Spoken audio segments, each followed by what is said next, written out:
So here's the deal with installing a Tesla garage door opener. It sounds way more intimidating than it really is.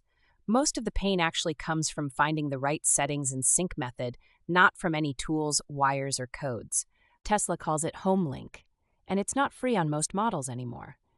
That's the first surprise people run into. It's around $350 as an upgrade, and it needs to be physically installed by Tesla or a certified tech. Once you've got it installed, you'll see it in your Tesla screen under Controls, HomeLink. You'll have the option to Add New HomeLink. Click that and name it something like Garage or Dungeon, whatever makes you feel powerful. The setup begins with learning your remote. You hold down your garage remote in front of the Tesla bumper sensor, around 2 inches away.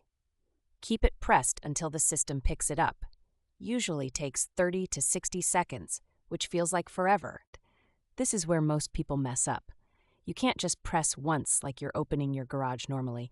You have to press and hold, and it doesn't always work the first try. Patience here saves you 30 minutes later. After the remote is learned, your Tesla will ask if your garage has a rolling code. If it was made after 1996, it almost definitely does. That means you'll do one extra step, pressing the Learn button on your garage motor next. This step also times out quickly. You need to go back to your car and hit Continue in your Tesla within 30 seconds of pressing the Learn button on your actual garage opener. Yeah, you will be jogging like you're in a relay race. Once synced, test it. Tap the newly added HomeLink button on your Tesla screen. If your garage doesn't open, go back and repeat the previous step.